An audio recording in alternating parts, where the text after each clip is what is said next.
Corporate దిక్కు తీసుకెళ్లే ప్రయత్నం చేస్తున్నారు. ఇలా రాశారు మీరు, సెంట్రలైజేషన్, దాంతోపాటు కాషాయీకరణ, కార్పొరేటీకరణ అనేటువంటిది. ఈ మూడు చేస్తున్నది ప్రభుత్వం, రాజ్యం విధిగా దాని ప్రయత్నం అది చేస్తుంది.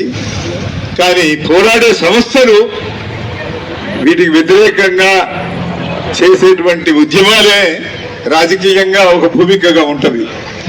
ఎందుకంటే గివెన్ సిస్టంలో ఉన్నటువంటి పరిస్థితి, ఈ గివెన్ సిస్టంలో ఉన్నటువంటి పరిస్థితిని మార్చడం అనేటువంటిది, ఈ రాడికల్ చేంజ్ చేయాలి అని అంటే చాలా సుదీర్ఘమైనటువంటి కర్తవ్యం అనేటువంటిది ఉన్నది.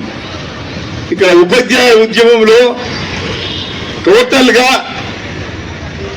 ప్రైవేట్ రంగాన్ని మనం తిరస్కరిస్తున్నామా, కార్పొరేట్ రంగాన్ని మనం తిరస్కరిస్తున్నామా, మన కుటుంబాలకు వచ్చే వరకు ఎంత తిరస్కరిస్తున్నాం?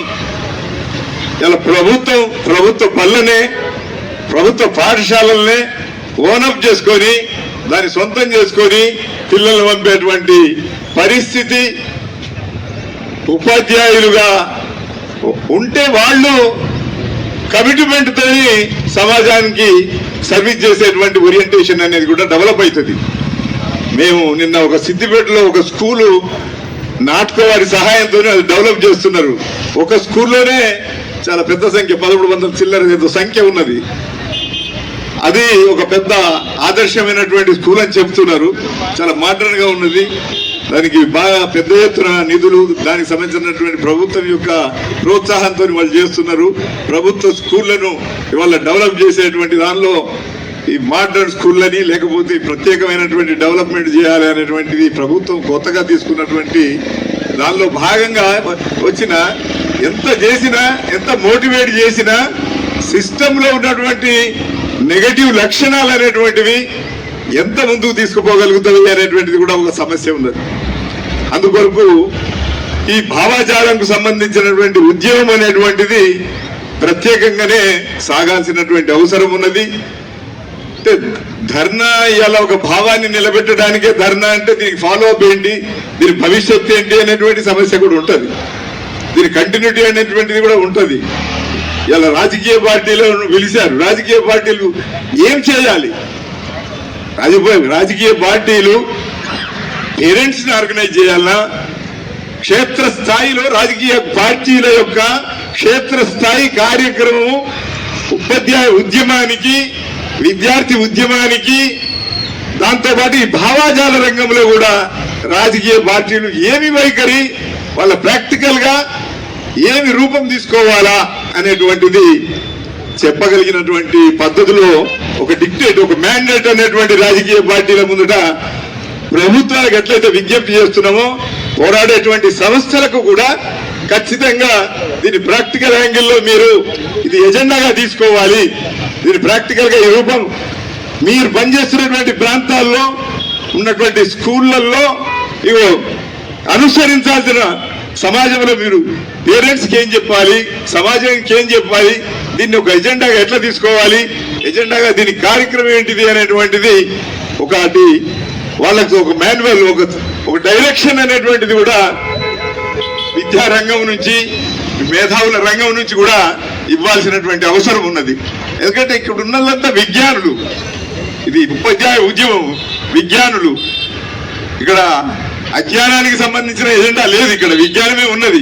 కానీ ఆ విజ్ఞానాన్ని కూడా మనం శాస్త్రీయంగా ఎట్లా చూస్తున్నాం, భావాజాల రంగాన్ని డెవలప్ చేయాలి, శాస్త్రీయమైనటువంటి భావాజాలాన్ని ఎట్లా డెవలప్ చేయాలి, చిన్న పిల్లల నుంచి వాళ్లకు శాస్త్రీయత ఎట్లా డెవలప్ చేయాలి అనేటువంటి కాడి నుంచి మీరు విద్యారంగంలో పనిచేస్తున్నారు. కాబట్టి పార్టీలు, తల్లిదండ్రులకు కూడా ఏమైనా సహకారము, వాళ్ళకు సూచనలు చేయాలి అని అనుకుంటే అది ఒకటి అవసరం అనేటువంటిది నేను భావిస్తున్నా.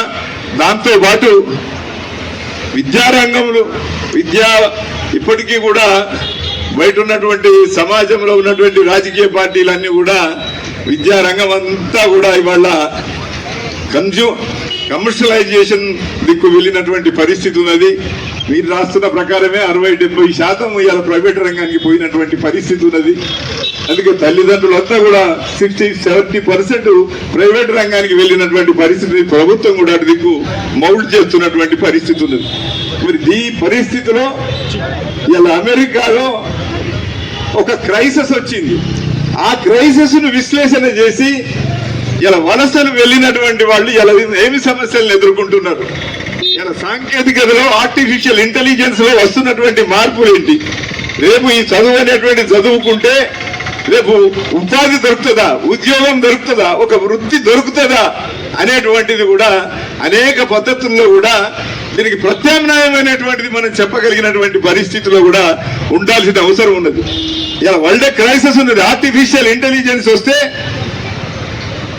విద్య రూపం ఎట్లా ఉంటుంది, ఉద్యోగం రూపం ఎట్లా ఉంటుంది, వృత్తి రూపం ఎట్లా ఉంటుంది, ఉపాధి రూపం ఎట్లా ఉంటుంది అనే సమస్య ఇలా కన్ఫ్యూజన్ లో ఇలా విద్యారంగంలో కానీ సమాజంలో ఉన్నటువంటి చదువుకున్న వాళ్ళలో కూడా ఈ ఆందోళన ఇవాళ కొనసాగుతున్నది. ఇలా అమెరికాలో ఉన్న వాళ్ళు కూడా ఏ రోజు అక్కడ భారతదేశం నుంచి పోయినటువంటి వాళ్ళు ఒక అభద్రతా భావంతో జీవిస్తున్న పరిస్థితి ఉన్నది.